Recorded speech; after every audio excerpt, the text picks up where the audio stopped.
Yeah, It's a good it's for you always. guys are.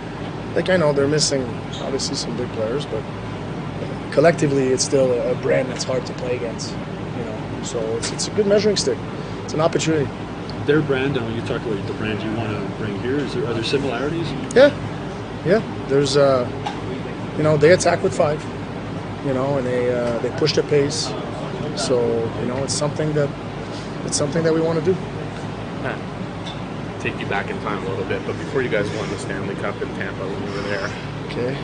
what were the fundamental things that allowed you guys to establish a standard so that when you had the talent to contend for the cup, you'd be able to win it? And to me, it was you know, Torts was big away from the puck. You know, what you did away from the puck. You know, especially defensively. You know, and I talk a lot about playing defense as soon as we lose the puck. Torts was big. Torts was big about that.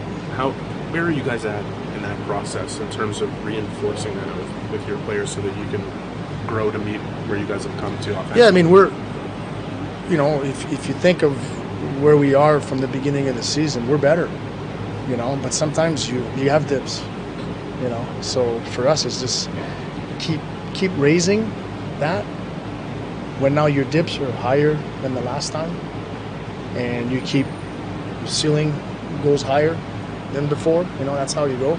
So for me it's the dips, you know, they can be lower than before. You had a lengthy chat with Army there at the end of practice. What's your message to him at this point in the season? With this way he struggled, especially offensively. Have fun. You know, to me, you don't want to look back at your career 20 years from now and wish I had more fun in the NHL. With Caden Boulay, he's so dude. I keep wondering, like, I want to see his birth certificate because I don't believe he's 20 years old. You sort of feel the same way. The way he is on and off the ice. Yeah, no, he's definitely a mature kid. Plays that way. You know, so I don't think it's a coincidence how he is off the ice and how it translates on the ice. Is he one of those you say you want regular guys or whatever? Oh yeah, he's an everyday guy. Everyday guy, yeah. He's one of them. He's an everyday guy for sure. Again, going back in time a bit, but how hard is it to break certain habits you establish on your way to the NHL and build up the ones that you know will enable you to succeed in this league? I know it's a different game than when you were playing it back then, but For me, for any young player, like I think of Slafkovsky specifically, you know, he always likes to bring the puck to the middle, which is a very good trait, but at the same time, it's not always available to him for the next play to work out for him. So like how hard is it to break that habit, or at least condition that habit so that he takes advantage of more areas of the ice and is able to play that game where he gets on base like you do?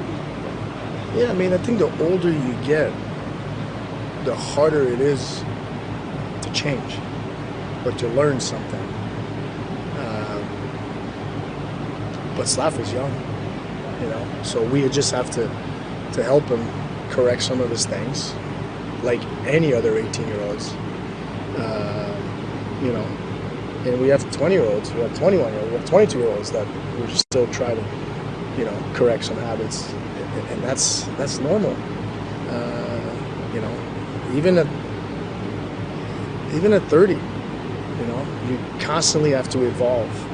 And if you think that certain things worked 5 years from now and they're just going to keep working, you know, the league evolves. You have to evolve, and it's a day to day. It's a year to year. It's, you know, so for Slav, like, you know, some of his habits, it's normal, you know, and to me, it's one is recognizing those, and then guide him through it, you know, and help him through it. Whether it could be on the ice, one-on-one, could be video, could be conversation, could be anything, you know, and we're going through this process right now with him, and you know, we're going to stay at it.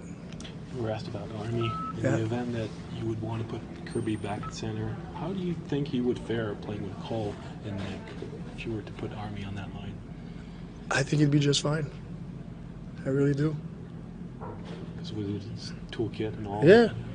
No, Army's got high-end stuff, you know, and right now he's he's having a tough time finding some result, and it's weighing, it's heavy. So, and when that happens, sometimes you start doubting, and the doubt, it's such a negative energy that's very consuming. So for me, it's just reminding Army how good he is, how good he can be, and have fun through it, you know. And it's hard.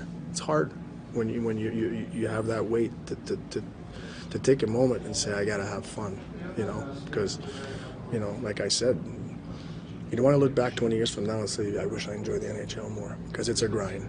But enjoy the grind and trying to find some peace of mind here and enjoying yourself a little bit. And it's a great league. It's a great life. So easier said than done, but I'm trying to help him.